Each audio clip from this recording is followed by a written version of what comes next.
ఒక ప్రాచీన పట్టణం ఏథెన్స్. ఇక్కడ పుట్టిన ఓ సాధారణ మానవుడు. అయితే అసాధారణమైన ఆలోచనలు ఉన్నవాడు. అతని పేరు సోక్రటీస్. జీవితాన్ని ప్రశ్నల పరంపరగా చూస్తూ జ్ఞానాన్వేషణ కోసం బ్రతికిన వ్యక్తి. ఇతన్ని గొప్ప ఫిలాసఫర్ అని కూడా అంటారు. సోక్రటీస్ జీవితంలో ఒక కీలకమైన ఘట్టం ఉంది. అదే ఆయన చివరి రోజులు.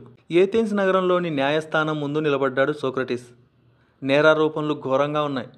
దేవుళ్లను అవమానించాడని, యువతను దారి తప్పించాడని. అయినా ఆయన భయపడలేదు. నేరాన్ని అంగీకరించమంటూ, క్షమాపణ చెప్పమంటూ న్యాయస్థానం ఒత్తిడి చేసింది. కానీ సోక్రటీస్ చెప్పిన మాటలేంటో తెలుసా? నేను చేసింది తప్పేమీ కాదు. నిజాన్ని వెతకడం నా బాధ్యత. మీరు నన్ను శిక్షించినా ఈ ఆలోచనలు నశించవు అని. అంతే. న్యాయస్థానం శిక్ష విధించింది. హెమ్లాక్ అనే విషయం ఇచ్చి అతనికి మరణశిక్ష విధించింది. ఆఖరి రోజున ఆయన శిష్యులు ఏడుస్తూ అడిగారు, గురువా, మీరు తప్పు చేయలేదు కదా, మరణాన్ని ఎందుకు స్వీకరించారు అని.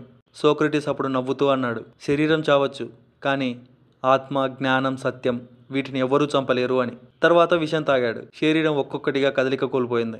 కానీ అతని భావాలు, ఆత్మ మానవ చరిత్రలో చిరస్థాయిగా నిలిచిపోయాయి. అప్పుడు శిష్యులకు అర్థమైంది, సత్యం కోసం నిలబడటమే నిజమైన జీవితం అని.